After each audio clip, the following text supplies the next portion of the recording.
por participar. Vamos Gracias por grabando. estar. El doctor Ruggero es médico emergentólogo y también ecografista del Hospital Austral y del Partido de Exaltación de la Cruz. Así que bueno, nada, lo invitamos a que hable de este tema más que importante sobre el intervencionismo por ultrasonografía. Así que bueno, doctor Adri, Perfecto. adelante. A lo que venimos viendo por el hecho de que la mayor parte de las veces que usamos la ecografía lo hacemos con fines de lo que tiene que ver con la evaluación diagnóstica de las distintas patologías. En este caso, la idea de la clase es transmitir un poco todos los usos intervencionistas que se pueden utilizar, o sea, por lo menos los que se hacen habitualmente en el día a día del trabajo en la guardia, donde también se puede hacer en otras áreas críticas e inclusive también en el quirófano, con lo cual, bueno, la idea es ir viendo distintas técnicas en cuanto a las intervenciones que se pueden guiar por ecografía.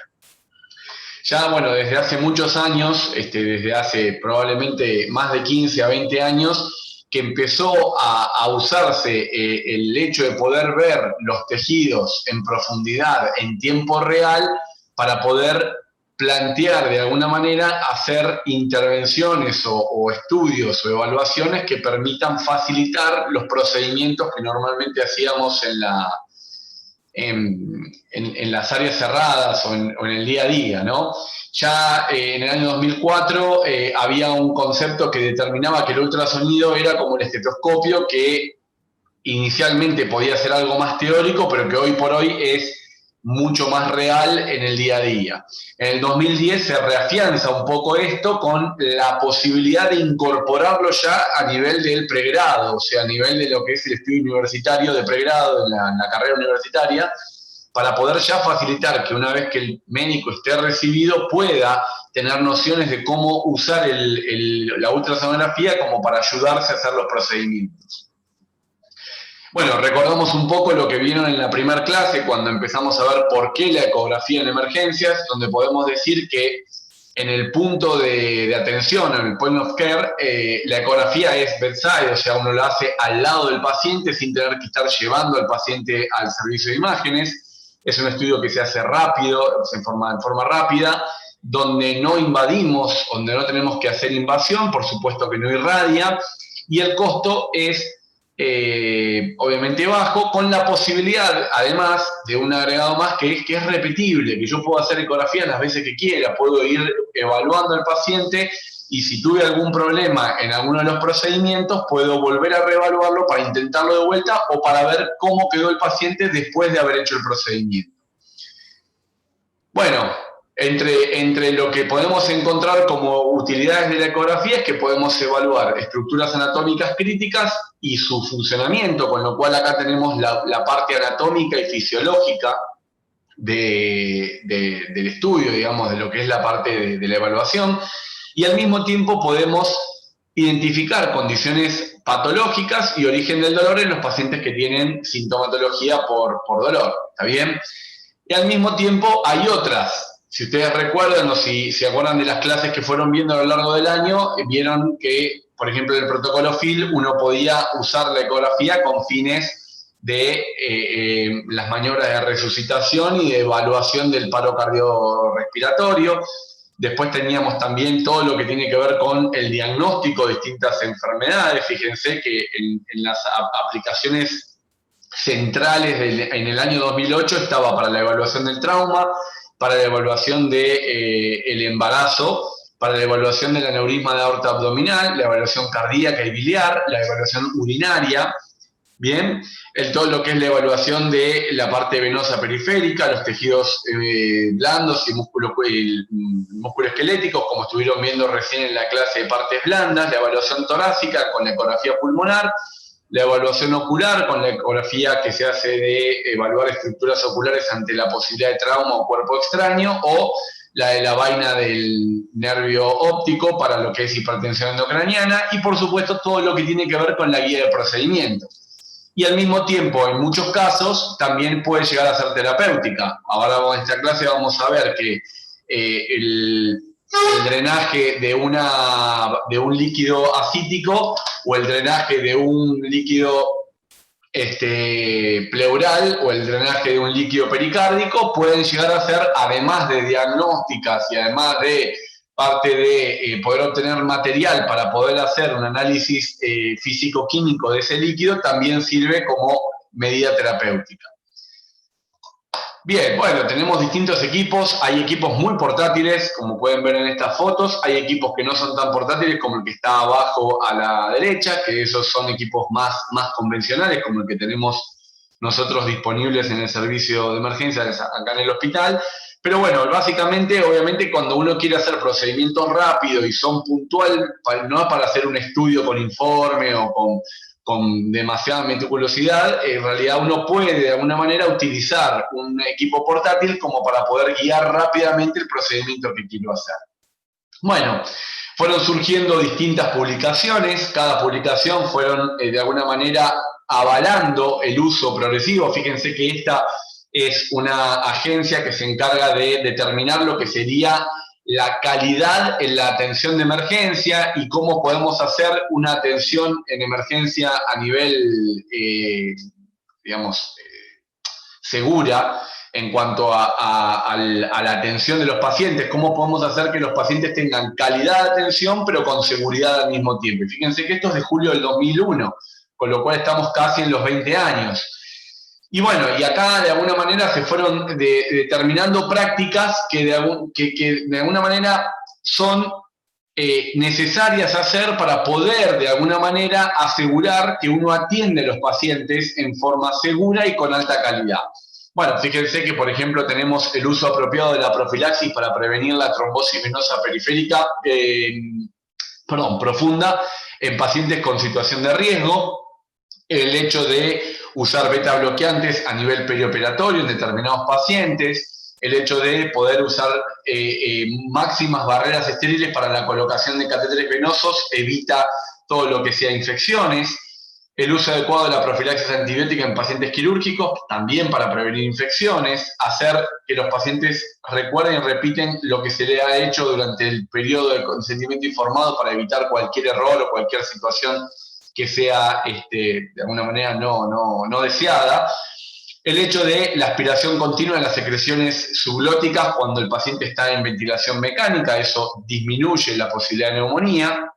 El uso de materiales de cama para poder evitar úlceras de presión, todo lo que tiene que ver con los colchones especiales, los aerosoles con silicona, los apósitos para poder evitar las lesiones de la piel.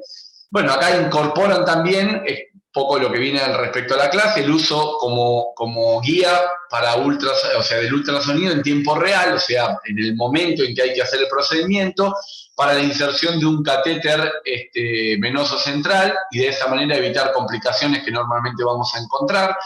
Bueno, el uso de la warfarina y hay otras, ¿no? Suministro adecuado de nutrición, especial énfasis en lo que es la nutrición enteral precoz en pacientes críticos y demás. Estas prácticas en general son las que tienen mucha evidencia para hacerlas de esa manera disminuir las complicaciones que tienen que ver con la hospitalización, con los cuidados intensivos o bien con las cirugías.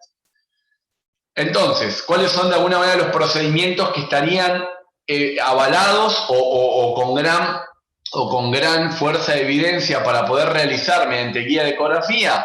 Bueno, tenemos la artrocéntesis o la aspiración de quistes, la toracocentesis, la paracentesis, el acceso vascular central y periférico, o sea, no solamente el que yo voy a hacer a nivel de las venas del cuello o de la vena femoral, que son las grandes venas a las que le puedo acceder, sino también inclusive para las funciones periféricas.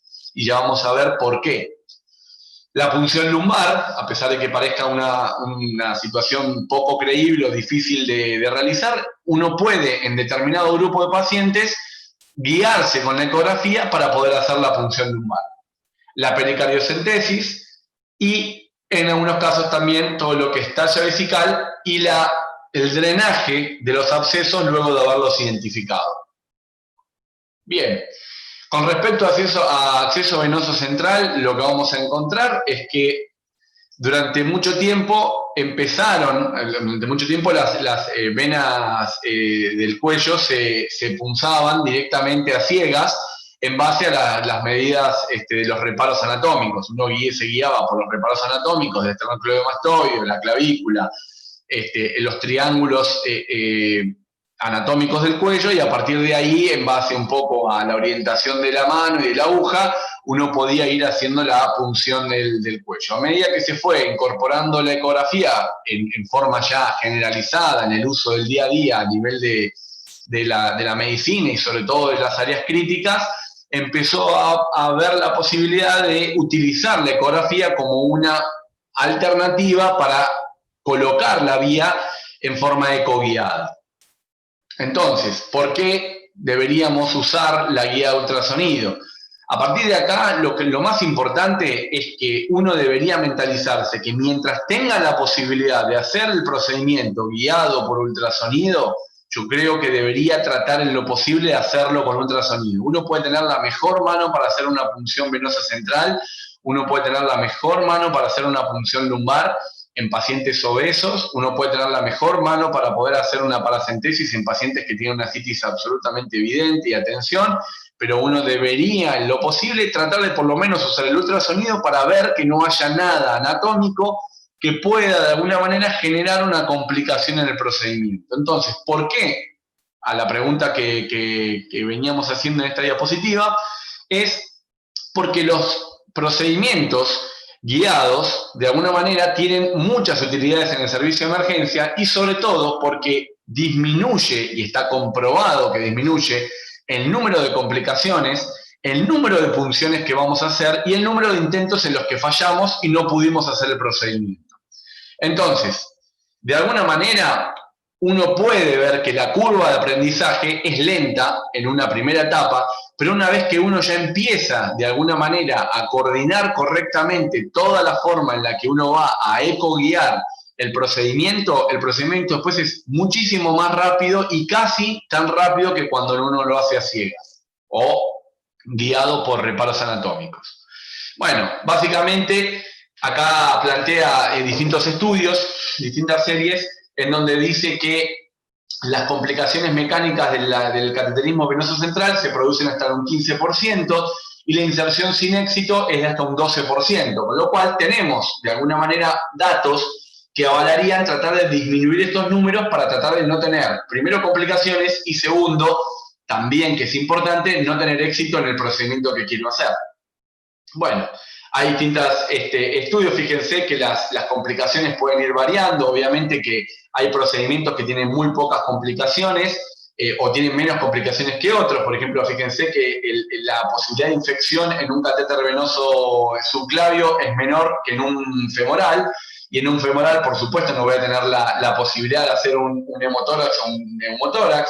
Entonces, de alguna manera, cada procedimiento tiene, de alguna manera, menor o mayor riesgo, ¿está bien? Y a partir de ahí uno puede decir, bueno, con la ecografía tengo disminución de este riesgo, y si con ese procedimiento uno lo puede hacer con ecografía, seguramente va a tener menos posibilidades. Fíjense en este gráfico, donde tenemos las barras. En las barras tenemos las barras de la derecha, son las que corresponden al neumotórax, y las barras de la izquierda las que corresponden a la punción carotidia. Fíjense que la barra roja y la barra amarilla son con guía ecográfica, y la barra azul es con la punción a ciegas, en donde tenemos una medida nacional en el estudio, ¿no? Una medida en donde se fue haciendo a ciegas.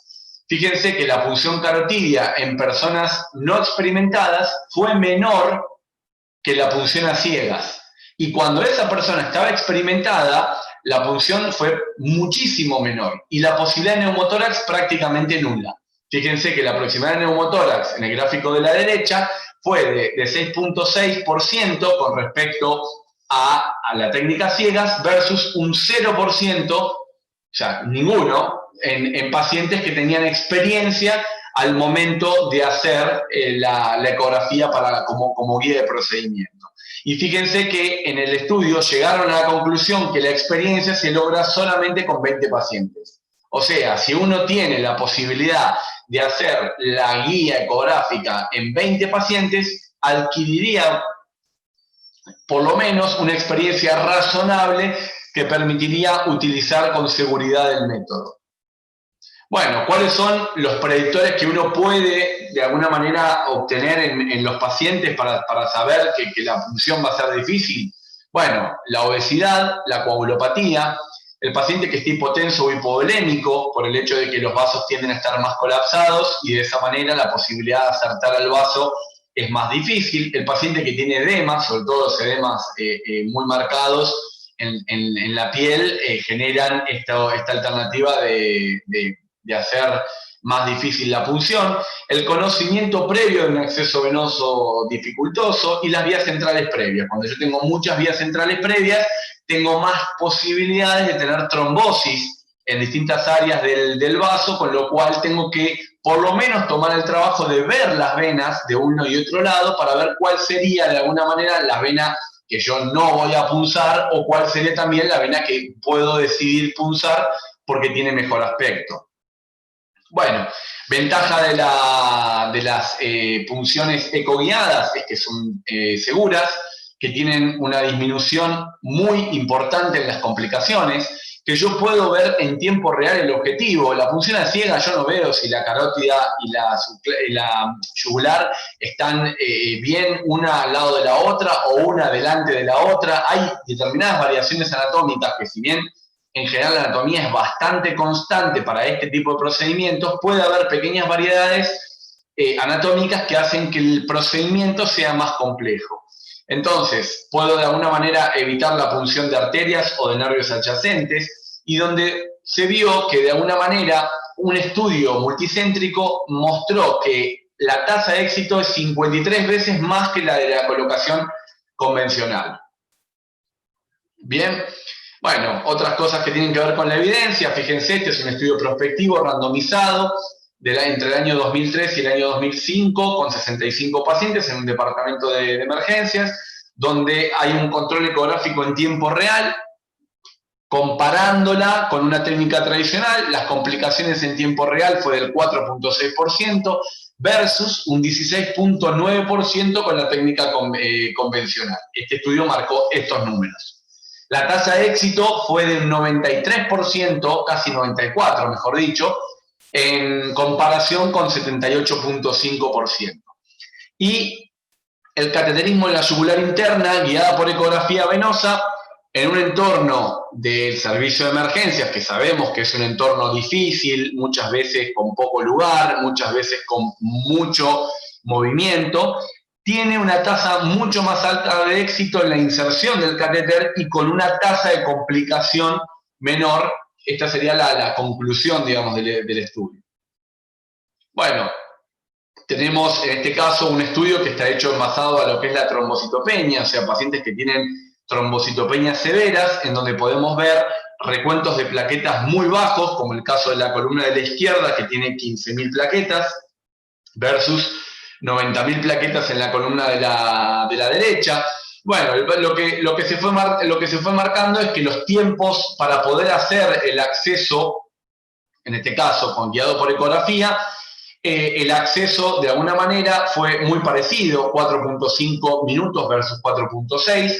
La posibilidad, digamos, de punciones en una sola prueba fue el 100% en pacientes con la severa trombocitopenia versus 95.9, pero igual la muestra es mucho más grande en el caso de los que no tenían severa trombocitopenia, lo cual puede justificar que esa diferencia de número, y la tasa de complicaciones fueron mucho más bajas. ¿Bien? Bueno, con respecto a lo que es la anatomía venosa del cuello, recuerden que el músculo esternocleidomastoideo corre en diagonal, en forma oblicua, desde cefálico a caudal, desde lo que sería la apófisis mastoides hasta la unión de la clavícula con el esternón, y cubre todo lo que es el paquete vascular periférico del cuello, donde vamos a encontrar que de superficial a profundo tendríamos al músculo esternocleidomastoideo, por debajo a la vena yugular interna, y por debajo y un poco más hacia medial la arteria carótida común, en la parte más basal del cuello, y hacia arriba, ya una vez que se dividen sus dos ramas, vamos a encontrar que la carótida externa se va internalizando y se mete en el plano muscular y de partes blandas de la cabeza y el cuello, y la carótida interna se va hacia la base del cráneo. En la línea media vamos a encontrar la glándula tiroides y vamos a ver que también está todo lo que es la columna aérea de la tráquea y la laringe. Entonces, anatómicamente, si uno viera al paciente en decúbito dorsal, más cercano a la línea media y más profundo voy a ver a la arteria, y más lateral, o sea, más hacia afuera en el cuello y hacia la superficie, a la vena. ¿Hasta acá dudas? Nada. No. Bueno, perfecto. Bien, bueno, acá tenemos fotos en las que vamos a poder ver, en este caso, a la subclavia. La subclavia es una vena que para ver ecográficamente la podemos ver, pero es muy difícil guiar la punción de la subclavia al mismo tiempo. ¿Por qué? Porque el espacio subclavicular es muy chico para poder colocar el transductor y guiar la punción al mismo tiempo. Si el espacio permite, uno puede intentar la guía simultánea. Si no, lo único que puedo hacer es mirar la subclavia, hacer un corte transversal, como está en la foto de la izquierda, y un corte longitudinal, como está en la foto de la derecha, y a partir de ahí poder determinar con esas dos imágenes el paquete vascular y poder guiar la ecografía. En el caso de la yugular pasa un poco lo mismo. Fíjense que en este caso tenemos una visión transversal del paquete vascular y una visión longitudinal. Fíjense que la arteria es bien redonda y cuando uno la pone en visión longitudinal está bien recta las dos paredes, bien paralelas entre sí, y por encima vamos a encontrar un vaso que está más colapsado, que es más fácilmente colapsable cuando uno hace presión con el transductor, y tenemos lo que es la vena yugular, en realidad es interna, no anterior. La anterior está más hacia la línea media. En realidad es anterior el acceso, mejor dicho. En este caso tenemos la anatomía, en la cual uno podría recordar un poco lo que es, la histología, en la que uno puede recordar el paquete vascular nervioso, donde la arteria es bien redonda por la cantidad de fibras elásticas y donde la vena es bien de paredes más finas, más plegada y con tendencia obviamente al colapso, a perder la forma ovalada o redondeada. Entonces, a partir de eso uno podría, mediante una fina presión, por ejemplo en este caso en la foto, hacer desaparecer la vena. Fíjense que en la foto de la izquierda podemos encontrar un vaso de gran calibre, bien anecogénico, que es más bien ovalado o que no es redondo estrictamente, cubierto por una estructura que es bien hipoecogénica, que sería la estructura que corresponde al músculo o al plano muscular, y por detrás y un poco más hacia la línea media vamos a encontrar una estructura también anecogénica, bien redonda, de paredes más definidas, bien marcadas, que corresponde al tracto arterial, que corresponde a la carótida común. Hacia la línea media, ahí vamos a encontrar parte de lo que es la vía aérea. Si yo paneo un poco y angulo un poco hacia arriba y hacia abajo, voy a encontrar distintas partes de la glándula tiroides, como por ejemplo en la foto de la derecha. Fíjense que es el mismo paciente en donde yo comprimí la zona anterior del esternocleidomastoideo y desapareció la vena. O sea, yo ahí, ya directamente haciendo una pequeña compresión sobre la superficie de la piel, voy a perder la estructura venosa. Entonces, de esa manera puedo identificar la vena y puedo decir cuál es la vena y cuál es la arteria. Bueno, si quieren usar Doppler, por supuesto que también lo pueden usar, en donde voy a poder ver, recuerden que el Doppler, el color marca dirección y no marca si es arterial o venoso.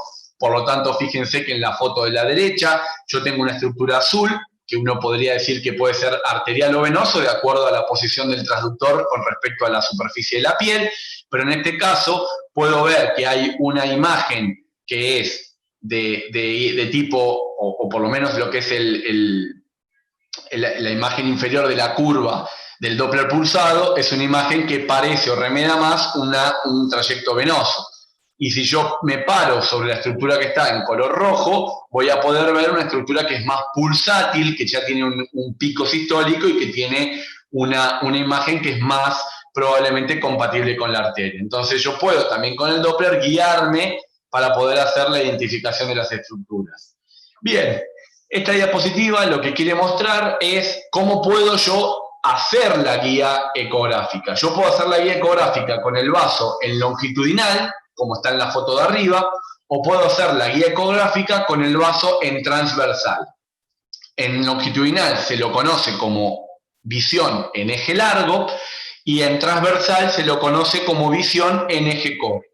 Nosotros, personalmente, preferimos hacerlo con el eje corto, por una cuestión fundamental. Cuando vos ubicás el transductor en la parte media de la pantalla y vos le marcás dónde estaría, porque el transductor tiene como una flechita marcada, dibujada en la parte media. Entonces, si vos le marcás eso al operador que va a hacer la punción, en caso de que la punción la hagan entre dos, uno hace la punción y el otro hace la guía, en ese caso uno puede mirar cómo va punzando, pero no ve el trayecto de la aguja, pero como estás parado sobre la vena, lo único que tiene que hacer es ir descendiendo en forma perpendicular a la superficie de la piel, un poco angulando la aguja en 45 grados para entrar en 45 grados, pero es muy difícil errarle al vaso.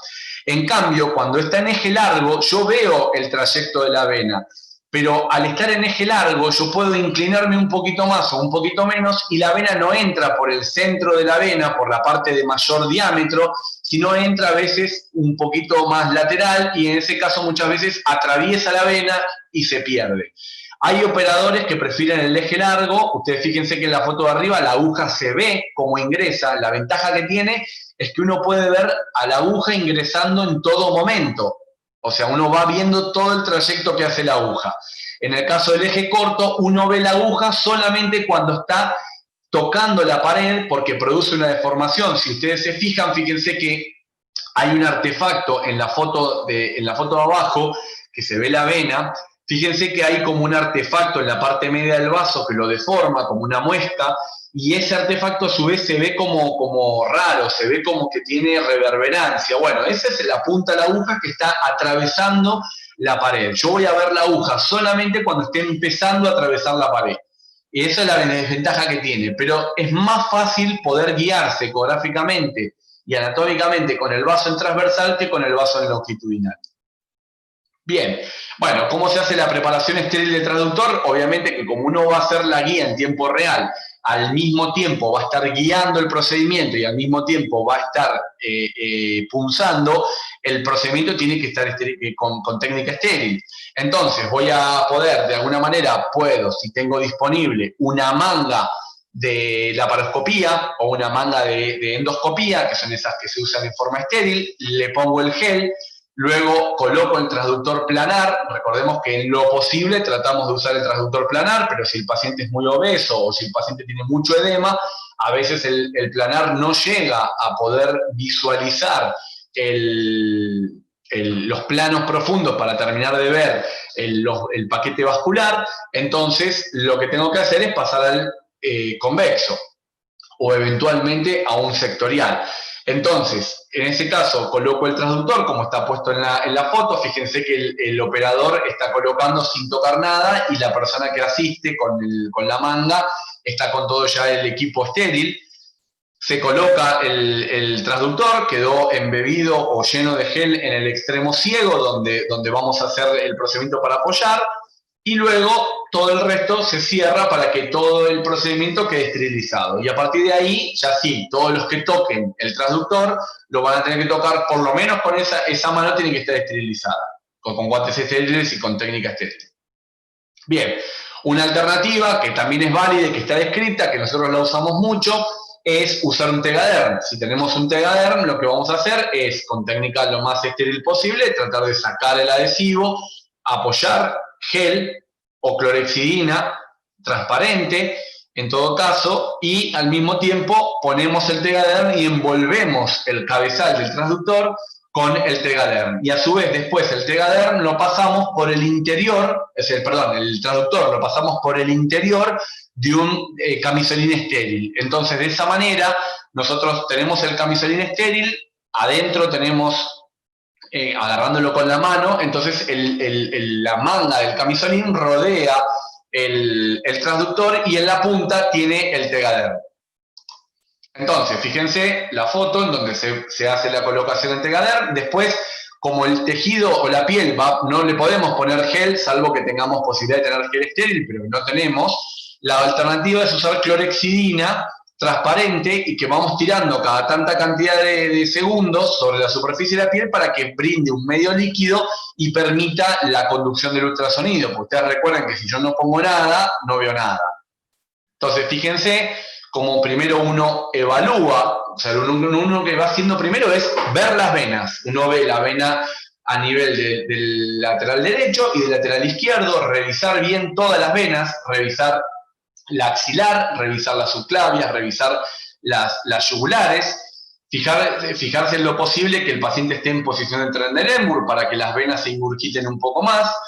Voy a poder de alguna manera ver y colocar la vena en el centro de la pantalla, o sea, lo que hago es, la vena coincide con el centro del transductor, por lo tanto va a aparecer en el centro de la pantalla, no tiene que estar ni muy grande ni muy chica, o sea, no tiene que estar ni muy cerca de la superficie, en la imagen, la vena, ni tampoco muy alejada, porque si no confunde y uno piensa que está mucho más profundo y se pasa.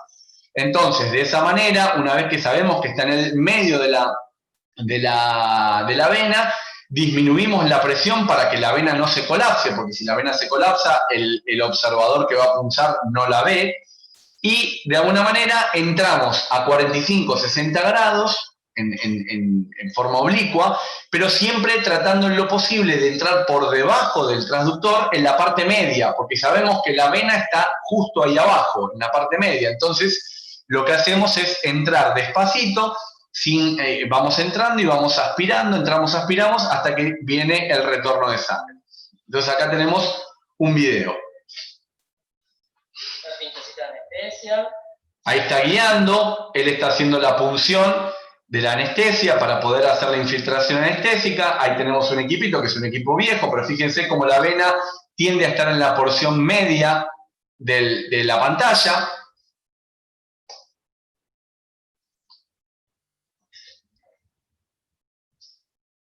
Tiene todo preparado.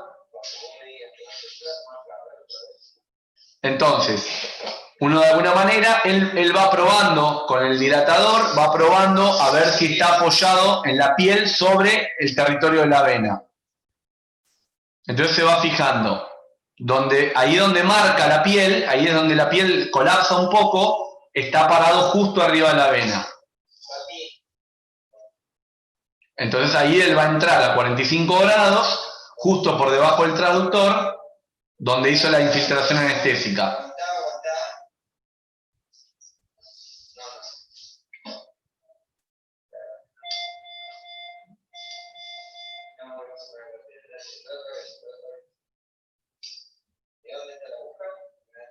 Y al mismo tiempo sería razonable que el operador vaya mirando la pantalla para ver si se ve la punta de la aguja entrando en la vena.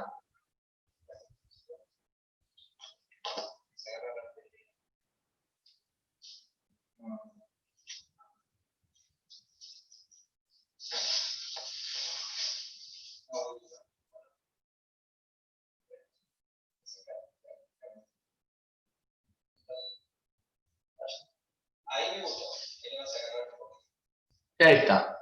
Una vez que ya ingresó, deja de avanzar para no atravesar el vaso. Y ahí se ve una pequeña reverberancia que corresponde a la aguja.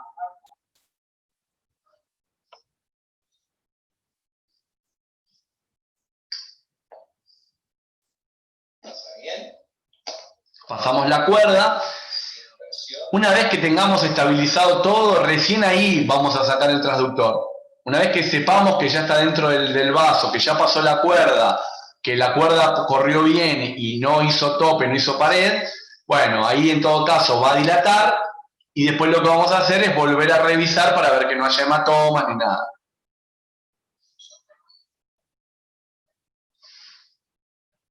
Poca molestia.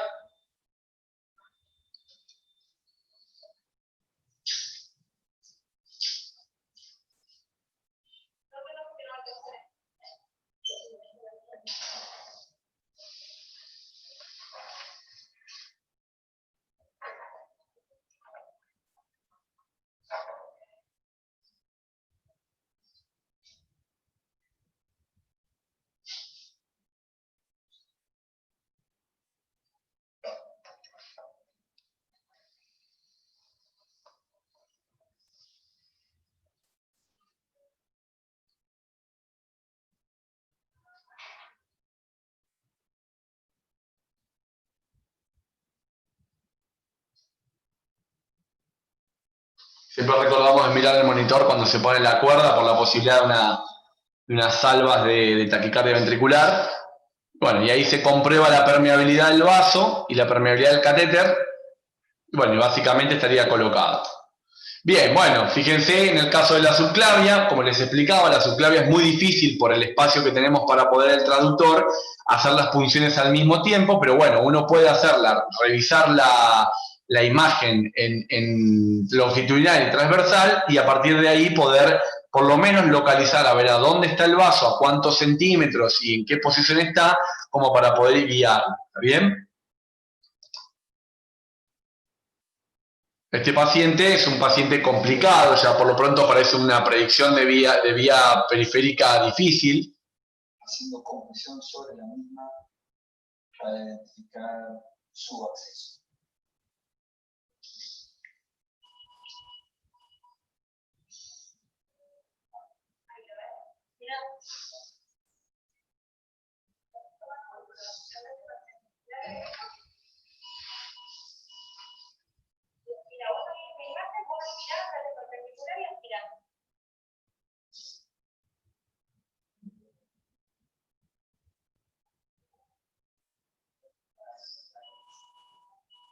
Bueno, lo mismo. La mano tuya izquierda con una mano.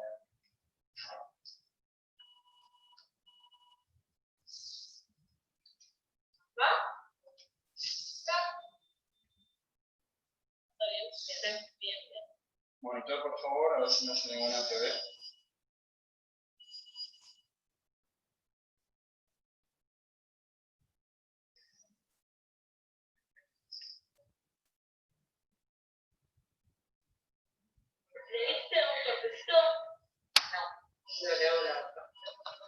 Bueno, poco más de lo mismo que vimos en el video anterior. Fíjense en este caso, el catéter colocado, cómo se ve por ecografía, ¿no? Entonces uno en tiempo real puede ver que el catéter está colocado dentro de la vena, que no hay ningún área de hematoma, que no hay trombosis, que no hay nada raro, y de esa manera nos permite controlar el procedimiento.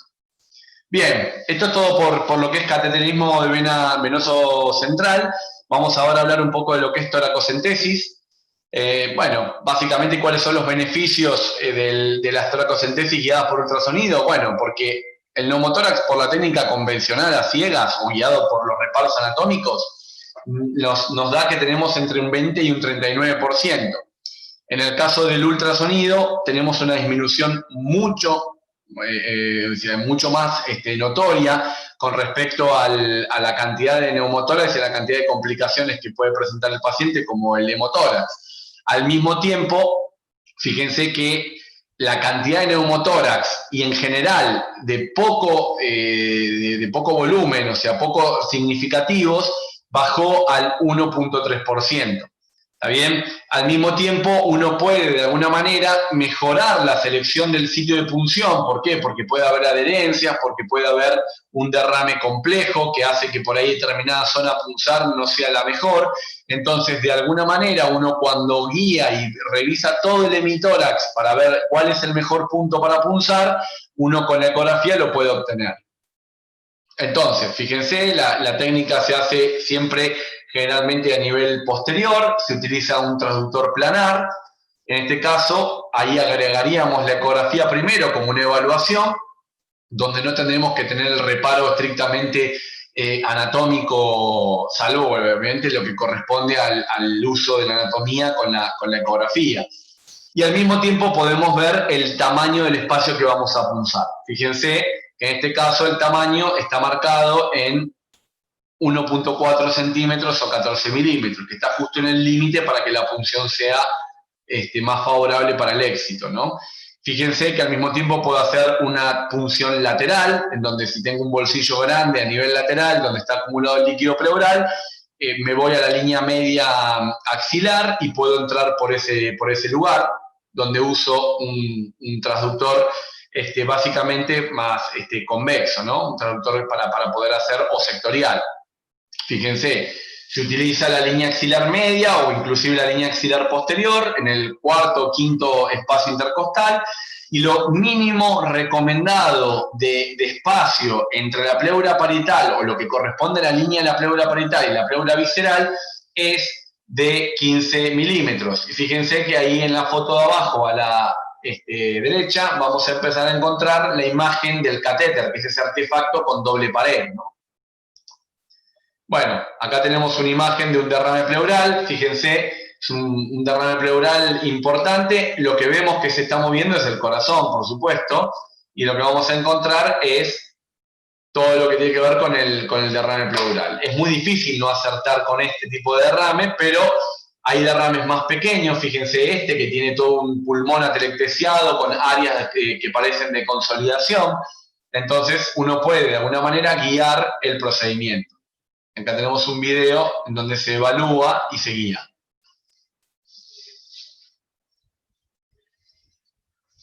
Revisamos bien todo el hemitórax, desde cefálico a caudal, revisamos la cara posterior, la cara lateral y la cara anterior, vamos mirando bien todo y nos fijamos a dónde tenemos un bolsillo razonable. Fíjense que en este caso, abajo a la derecha, les marca 56 milímetros el espacio entre la pleura parietal y visceral. Uno lo que hace es marcar el lugar, no lo hace al mismo tiempo. Generalmente uno no punza y guía al mismo tiempo, sino marca un lugar, hace la misma preparación. En este caso se va a hacer un procedimiento que va a estar más o menos en simultáneo en tiempo real. Pero uno puede dejar marcado y viene después el operador a punzar y punza.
Y después, por supuesto, podemos volver a explorar al paciente para ver si hizo algún neumotórax.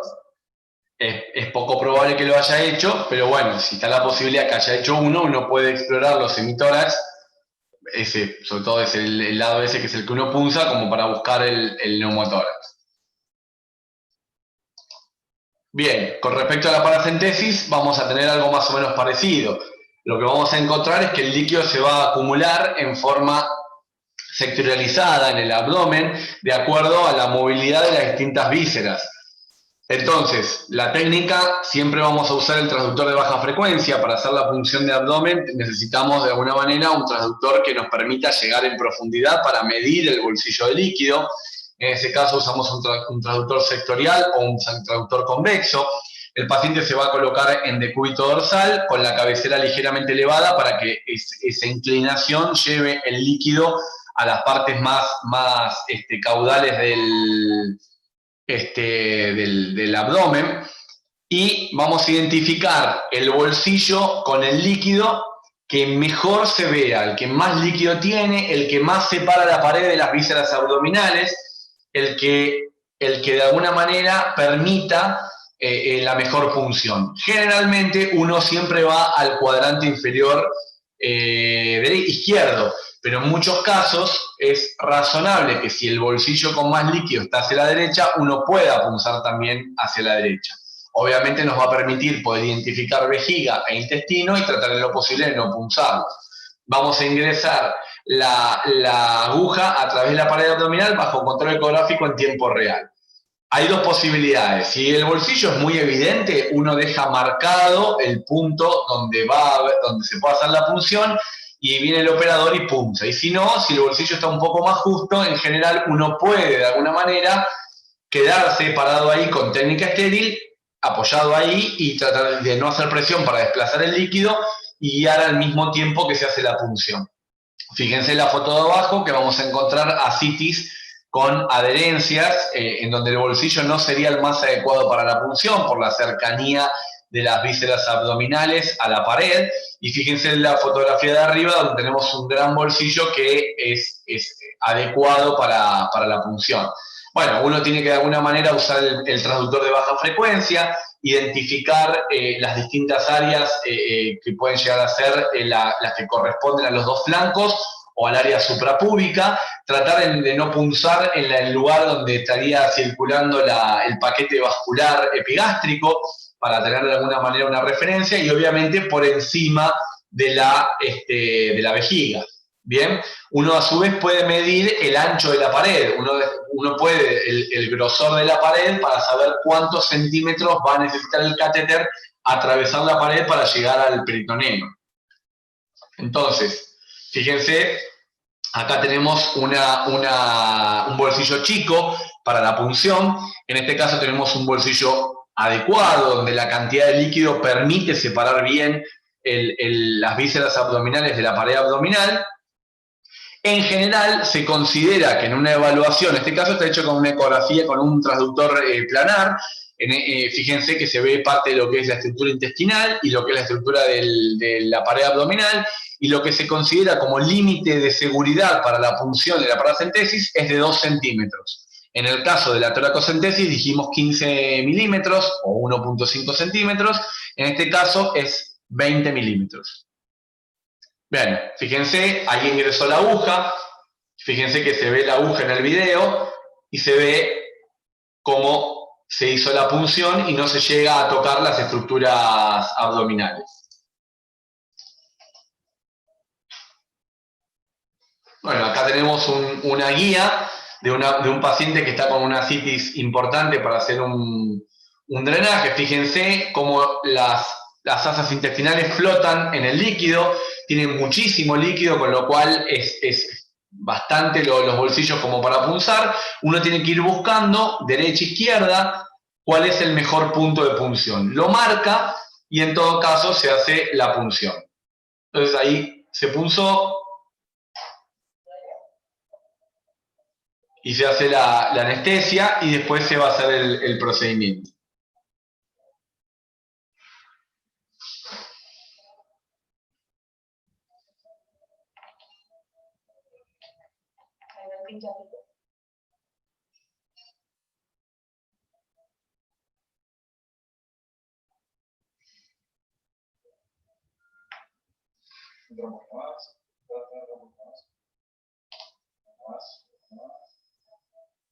Ahí ya tenemos el catéter colocado.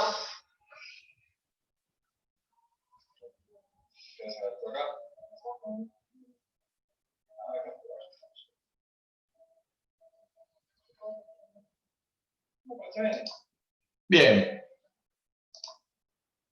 Bueno, esto es todo por paracentesis. Ahora nos toca ver un poco lo que es punción lumbar, tal vez uno de los temas que más novedoso en cuanto a guía ecográfica. El objetivo, obviamente, es tratar de localizar las estructuras. ¿Cuál es la idea de hacer la ecografía en el caso de una punción lumbar que a priori parece compleja o complicada? Es poder identificar estructuras para poder, de alguna manera, buscar el mejor espacio para punzar.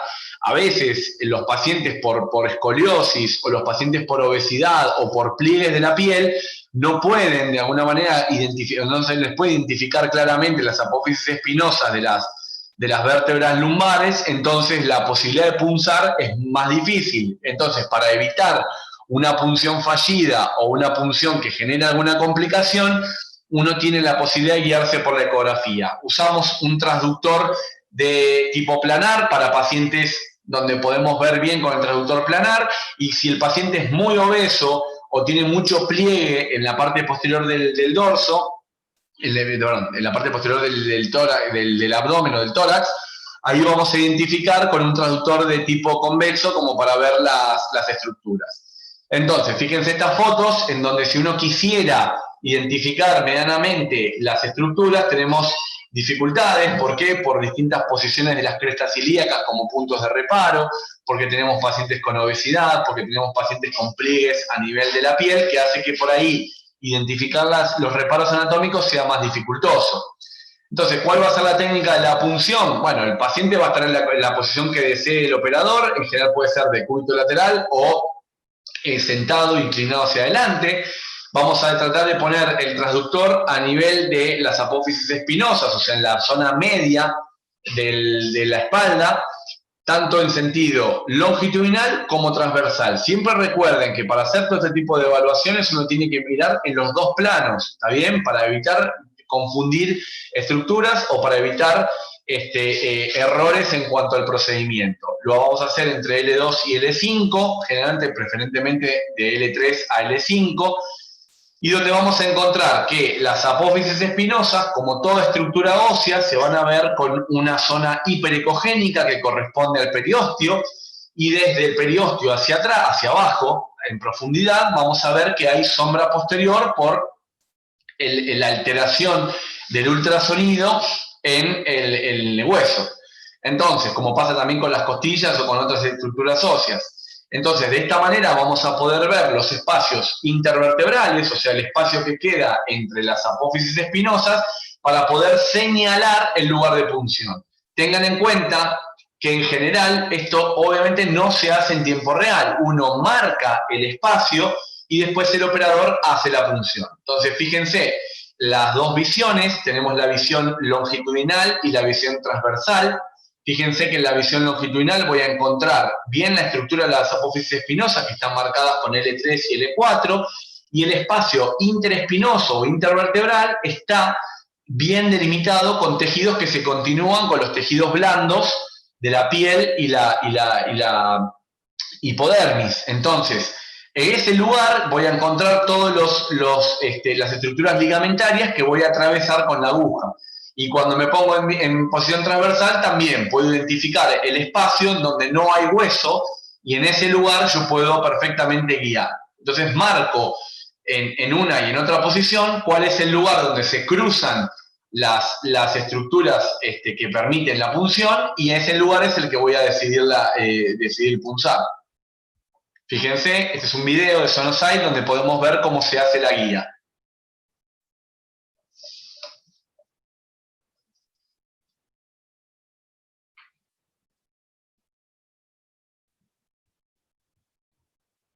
Identifico primero una apófisis espinosa, que la voy a ver hiperecogénica con la sombra que corresponde al hueso. Fíjense, la línea verde es el periósteo.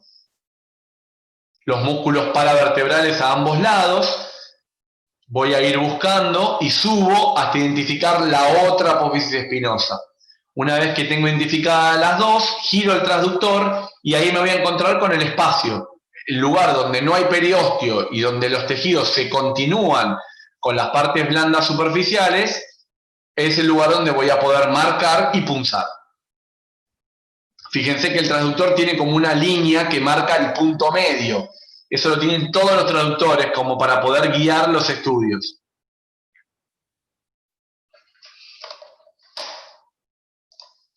Bien, bueno, en este caso, ahí está marcando, este paciente es un paciente delgado, se ven a simple vista las apófisis espinosas, pero uno guía igualmente y se va fijando si hay alguna alteración anatómica o algo que complique la evaluación. Fíjense en posición transversa.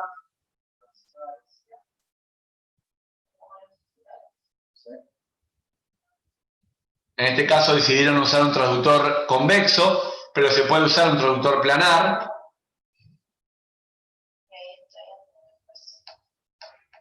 Y ahí está el periósteo, como yo les marcaba, y ahí está el espacio. Ese lugar donde no veo hueso es el espacio intervertebral que puedo usar para punzar. Mido para saber qué profundidad tengo con las estructuras ligamentarias, 2.61 centímetros. Y a partir de ahí puedo punzar. Bien, bueno, vamos ya finalizando, nos quedan un par de temas. Tenemos la evaluación de las venas periféricas, o sea, la colocación de vías periféricas en venas periféricas, para de alguna manera poder evitar punciones múltiples. Muchas veces tenemos que colocar vías periféricas para poder pasar medicación, para poder tener un paciente en evaluación, en observación, debería poder tener un acceso venoso. La tasa de éxito en adultos, cuando uno hace la punción a ciega por reparos anatómicos, es del 76 al 91%, pero en niño es bastante menor porque las venas son más pequeñas, porque los tejidos están no más edematosos, pero tienen más grasa con respecto a músculo y con respecto a piel, entonces son como más redonditos las extremidades, entonces es más difícil de poder hacer la punción.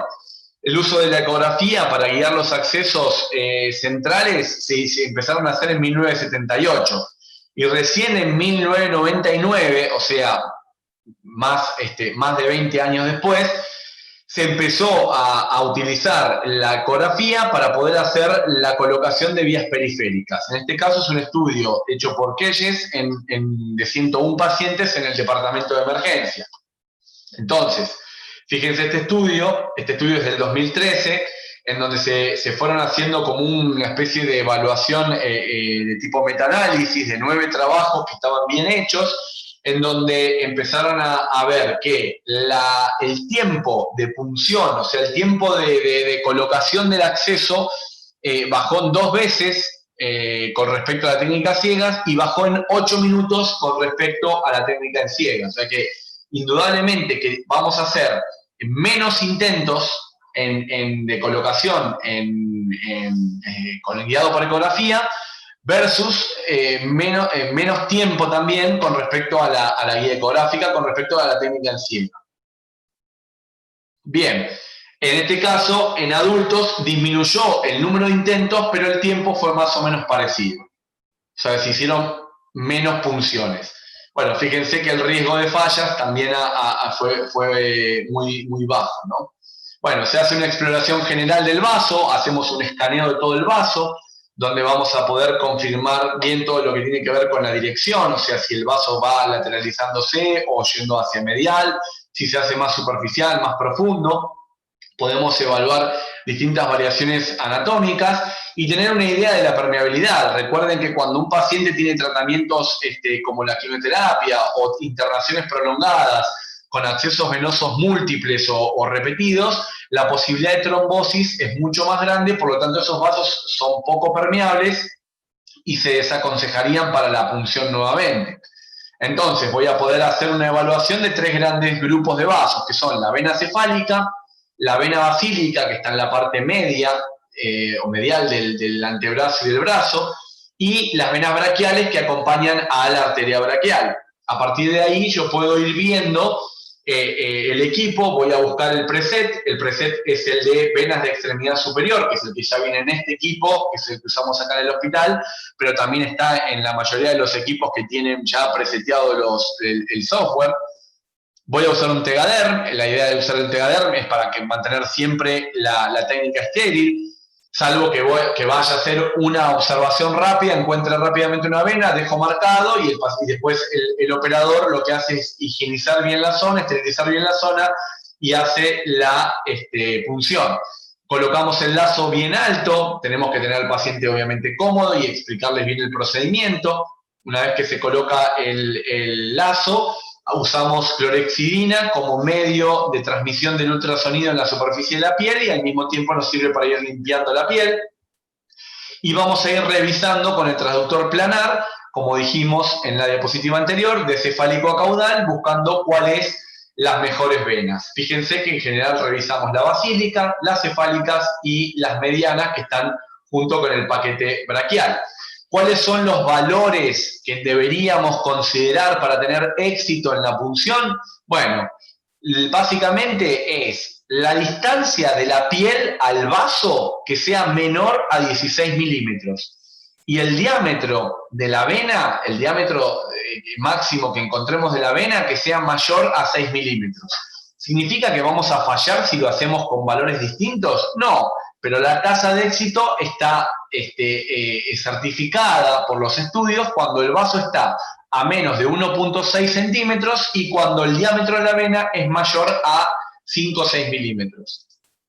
Fíjense, esta foto es una foto de un corte con un transductor planar, en donde vemos piel, hipodermis y los tejidos más profundos, donde vamos a encontrar un elemento vascular que está a 12 milímetros de la superficie de la piel y tiene un diámetro de 4.6 milímetros. Fíjense en este caso, es un vaso que tiene 4.5 milímetros y la distancia corresponde a 1.1 centímetro de la superficie de la piel. En este caso, tenemos un vaso que está a 2 milímetros de la superficie de la piel y el diámetro es de 5.3 milímetros. Probablemente este vaso se vea a simple vista o se palpe a simple vista, pero puede pasar que no sea fácil porque hay un poco de complicaciones en muchos casos para poder palpar el vaso, para poder visualizarlo, y la guía ecográfica rápidamente te marca dónde está localizado y de esa manera te permite hacer la punción. Bueno, podemos usar el Doppler, con el Doppler podemos ver, de acuerdo a la orientación del transductor, si tenemos la vena o la arteria, y básicamente también lo vamos a poder ver en base al colapso de la vena. Fíjense cómo colapsa la vena, yo presiono en ese lugar y una vez que presiono puedo ver que la vena colapsa y de esa manera puedo identificar la vena con respecto a la arteria. Obviamente que si la presión es muy importante, la arteria cuando es chiquita también se colapsa, ¿no? Pero si me quedan dudas, le pongo un Doppler pulsado y me fijo la forma de la curva. Si la curva tiene un pico y un valle, puedo decir que es una arteria, y si veo que tiene un trazado más o menos parejo a lo largo de todo el ciclo, puedo pensar que es una vena. Fíjense, otro video más, en donde tengo una vena bien superficial, que era la que marcábamos de 2.2 milímetros con 5.3 centímetros, y fíjense cómo muchas veces va colapsando. Lo que hay que ver es, después, si tengo dudas, hago la curva con el Doppler pulsado y me fijo. Bueno, fíjense, acá tenemos el paquete, y con el paquete puedo ver los dos vasos. Fíjense que hay uno que pulsa, el que pulsa obviamente corresponde al flujo arterial, y el que mantiene un flujo parpadeante pero que no es pulsátil es el flujo venoso. Bueno.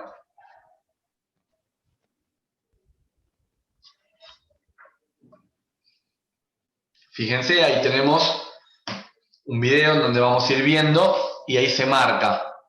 Entonces después lo único que tiene que hacer es medir el diámetro del vaso y la profundidad del vaso, y a partir de ahí definir si es un buen vaso para hacer la punción o no.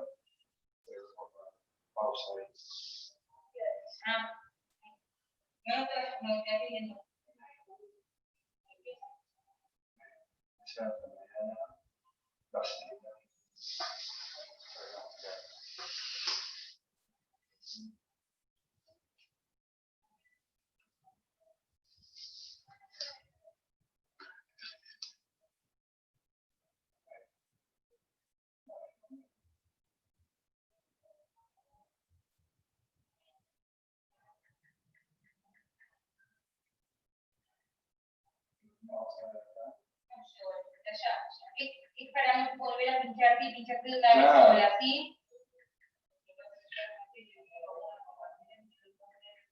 No, tranquilo, esto lo hacemos justamente. Sí, para esto, para no pincharte. Cuando hay venas en pacientes que son medias puntuosas. A los pacientes medio jodidos, evidentemente. Igual sabemos que yo no podría. Ya lo sabemos. ¡Qué mala! Sí que no, así que lo desafío. Bueno, nada, van guiando Vamos a adelantarlo porque si no se complica por ahí después por el... ¿Tenemos tiempo, Lean?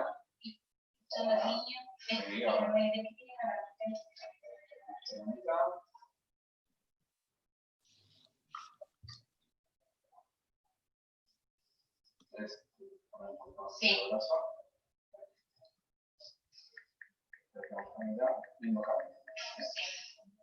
Acordate que no tenés que ir tan especial, siempre un poquitito en estas situaciones más profundas.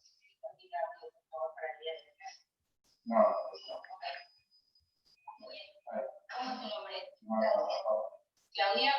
Claudia, cuando yo te digo, respira hondo, pinchacito, respira hondo.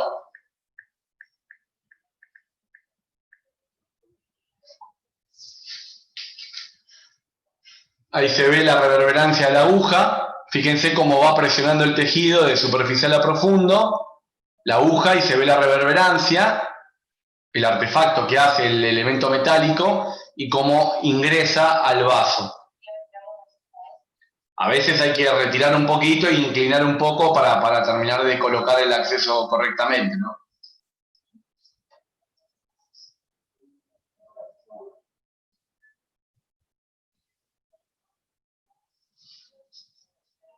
Y por supuesto tratar de ser muy, muy cauto y despacio para no atravesar el vaso, para no pasarlo de lado a lado.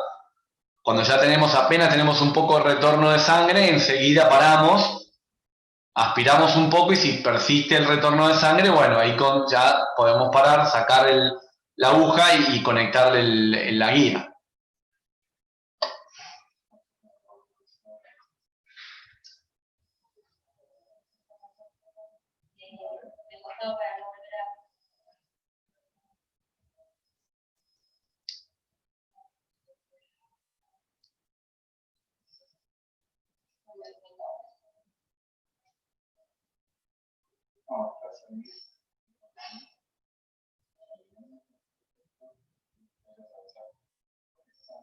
Fíjense que la aguja ahí pasó de largo, atravesó la vena. Si uno la retira un poquitito,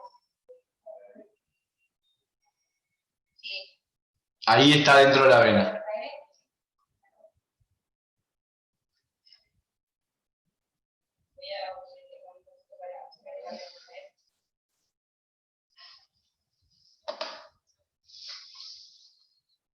Bien, bueno, nada, se hace la colocación del acceso venoso, se coloca la guía y ya está.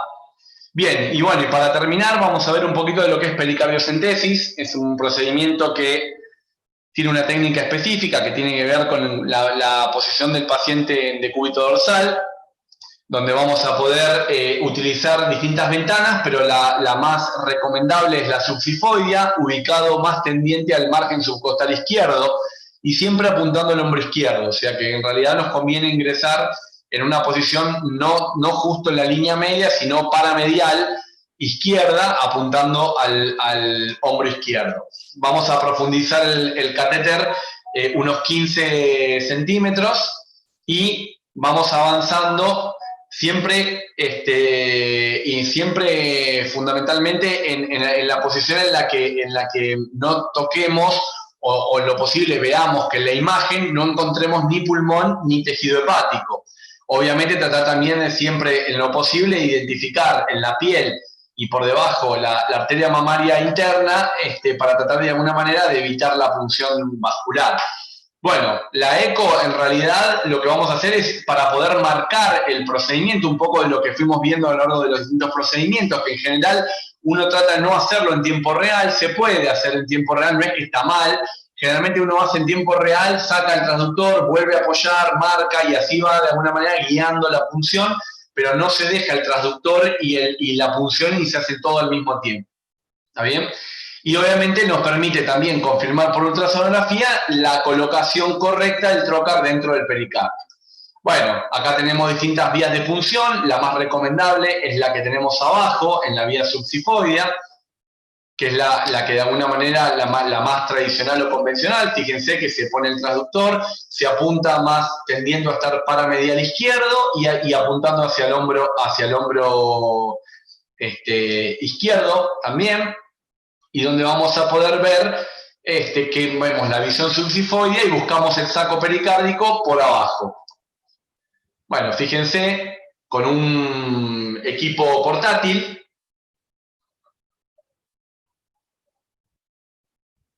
se va identificando con Doppler. Fíjense que es un equipo muy, muy chiquito. Y entonces el derrame pericárdico está ahí a vista. Vemos el bolsillo.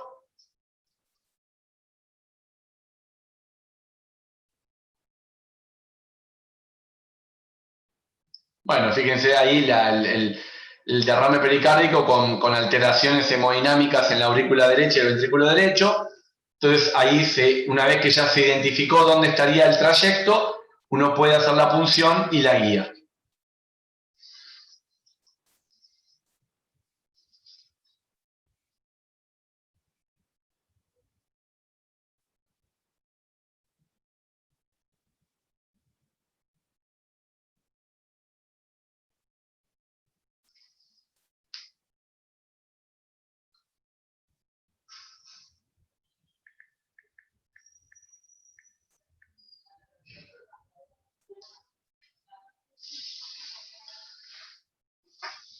Bueno, después la técnica es la misma que la de Seldinger, se coloca el dilatador, el catéter, la cuerda de piano y todo, y se hace después la punción y se deja el catéter colocado como para poder ir retirando el líquido en forma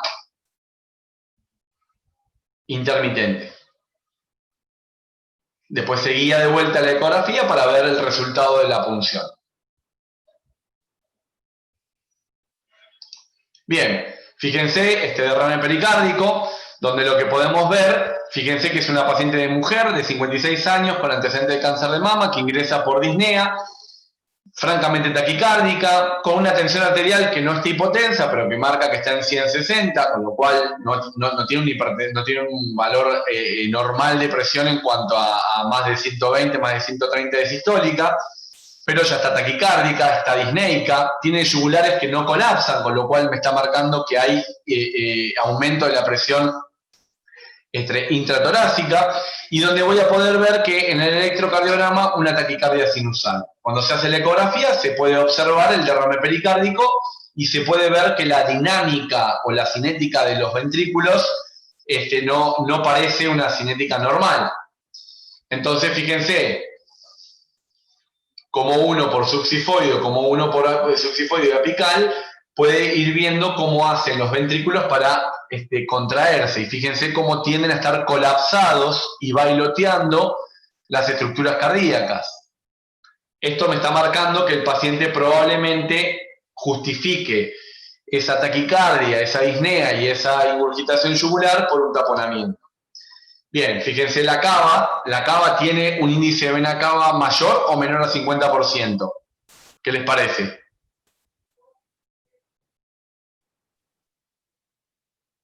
Colapsa. ¿Parece mayor o menor? Perdón, no escuché. Parece que no colapsa. Ah, perfecto, exacto. Fíjense que es un tubo continuo que prácticamente, primero que habría que medirla, ¿no? Si uno va arriba al modo B, en realidad si uno la hace en modo B y la quiere medir, o si no acá en el modo M y la quiere medir, si mide más de 20, 25 milímetros, ya tenemos una vena cava que está distendida, está ingurgitada. Y al mismo tiempo, fíjense que poca variación que tiene entre lo que son los movimientos expiratorios e inspiratorios. Por lo tanto, es una vena cava que tiene mucha ingurgitación, o sea que no está desprecargada, ¿está bien? Entonces, fíjense, otro ejemplo, un masculino de 49 años con antecedentes de un politraumatismo hace 2 meses, con una lesión y reparación del diafragma izquierdo, consulta por dolor de pecho luego de levantar un bidón de 20 litros, con taquicardia y disnea, que tiene 15 días de evolución.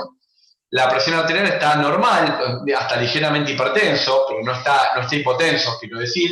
La frecuencia cardíaca está elevada, con una taquicardia, y tiene una ingurgitación yugular de 3 en 3 con un electrocardiograma normal. Cuando uno ve la placa, no parece haber gran alteración en el índice cardiotorácico de la radiografía, y podemos ver que cuando se le hace la ecografía se puede apreciar que tiene un derrame pericárdico, como se puede ver en en el video de la izquierda arriba, un video pericárdico con una cinética que no parece una cinética muy, muy adecuada, y al mismo tiempo podemos tener abajo una ingurgitación yugular con falta de colapso entre inspiración e expiración. ¿Bien? Esto me está marcando que si el paciente está como describe estar, con la disnea que describe tener y con la taquicardia, más la presencia de este antecedente del traumatismo, probablemente podríamos pensar que está haciendo un taponamiento. Bueno, acá tenemos el clásico continuo del taponamiento cardíaco, que va desde lo que sería el derrame pericárdico asintomático, al taponamiento hemodinámico, que es el taponamiento que va a generar cambios a nivel circulatorio. Después vamos a encontrar el taponamiento ecocardiográfico, que es el que voy a poder ver cuando ya el paciente tiene taponamiento hemodinámico, y el taponamiento clínico, que es el último en manifestarse. Por lo tanto, yo tengo que ganar tiempo y en lo posible hacer el diagnóstico lo más cercano al taponamiento hemodinámico, que es lo que pone en riesgo al paciente. Por lo tanto, la ecografía me daría esa posibilidad. Tengo 4 grados de severidad para el derrame pericárdico, que es el derrame pericárdico mínimo o fisiológico, que es donde voy a encontrar una mínima banda de líquido muy, muy pequeña, y lo que voy a ver es que no hay separación en diástole. Voy a ver que el líquido lo voy a observar en sístole, pero no lo voy a ver en diástole. Entonces, de esa manera puedo decir que el derrame es mínimo o fisiológico. Cuando el derrame pericárdico es pequeño, podemos verlo en todo el ciclo cardíaco y siempre mide menos de 10 milímetros entre la hoja, en el espacio, digamos, de separación entre el pericardio parietal y el pericardio visceral. Bien, el derrame pericárdico moderado, cuando tengo un espacio que no presenta ecos y que tiene entre 10 y 20 milímetros, y el severo es cuando tenemos un espacio que tiene más de 20 milímetros o que presenta movimiento de balanceo con colapso de las cavidades. Bueno, esto habla de qué pasa con la presión intracavitaria aumentada, que va colapsando el ventrículo derecho y la aurícula derecha, primero la aurícula derecha y después el ventrículo derecho, genera una muesca, una separación, y lo que uno ve es que hay como un colapso de las estructuras, en donde el colapso de la aurícula derecha va a ser sistólico temprano y el colapso del ventrículo derecho va a ser diastólico temprano. Bueno, esto habla de taponamiento de baja presión, que es el taponamiento cuando hay hipovolemia, pues lo van pudiendo ver en la presentación. Bueno, habla un poco también de lo que es el taponamiento verdadero, cuando hay colapso de la aurícula derecha y colapso del ventrículo derecho más dilatación de la vena cava inferior, se puede afirmar, fíjense, de acuerdo a la relación de probabilidad positiva, como está marcado acá, es claro evento de taponamiento verdadero. Cuando yo tengo esto, tengo que hacer una pericardiocentesis. Fíjense en este video, donde se va a hacer una marcación y van a ir guiando el procedimiento.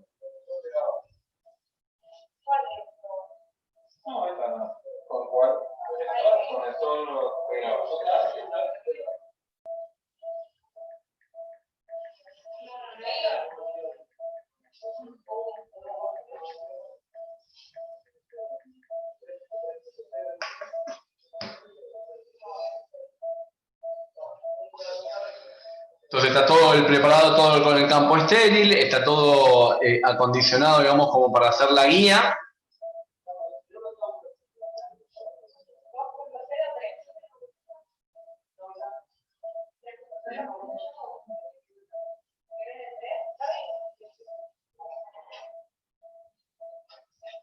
Hay que tener siempre, bueno, por supuesto, todo lo que es el monitor, todo en condiciones.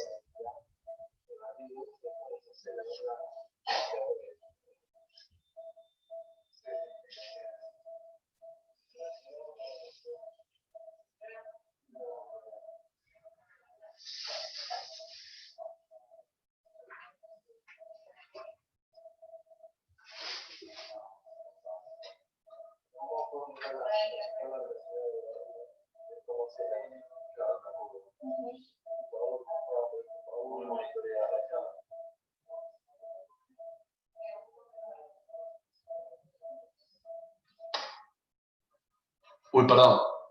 Ahí finalizó el video. Ven que acá está la segunda parte. Ven que acá está, o sea, le va más o menos guiando, punza, y en un momento dado va a sacar el transductor para que ya después la punción sea sola el operador de la aguja.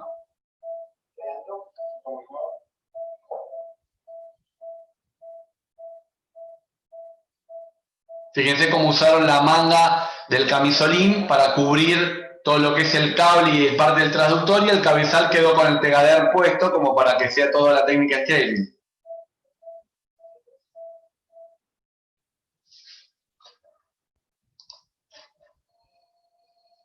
Bueno, van sacando el líquido no coagula.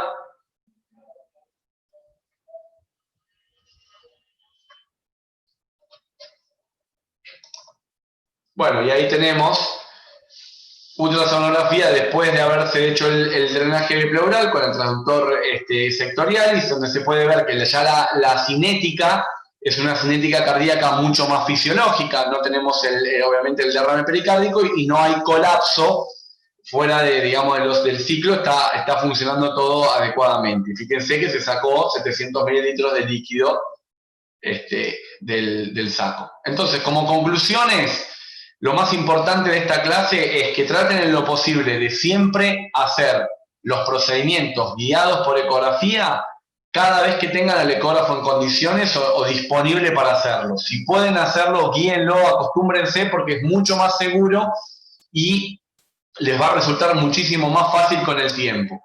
Con respecto a las venas centrales, es de calidad y hay que hacer la guía por ecografía siempre que uno tenga ecógrafo disponible. El acceso yugular anterior, o sea, por delante del esternocleidomastoideo, es el más adecuado de entre todos los accesos que uno puede hacer. Con respecto a la toracocentesis, examinar con los dos transductores, con el planar y con el sectorial, para poder ver las distintas áreas. Y obviamente en el caso de la zona de seguridad de la toracocentesis son 15 milímetros entre la pleura parietal y visceral, y en el caso de la citis es la zona de seguridad, es de 20 milímetros para poder punzar. Y en el caso de venas periféricas, siempre mejor a menos de 16 milímetros de profundidad, con un diámetro mayor de 6 milímetros, y nada más. ¿Bien? Bueno, la punción lumbar guiada por ecografía es la mejor opción siempre que uno tenga alteraciones anatómicas en la posición de la columna con respecto a las crestas ilíacas, o en pacientes que tienen obesidad con mucho pliegue en la zona de la piel dorsal. Bien, ¿preguntas?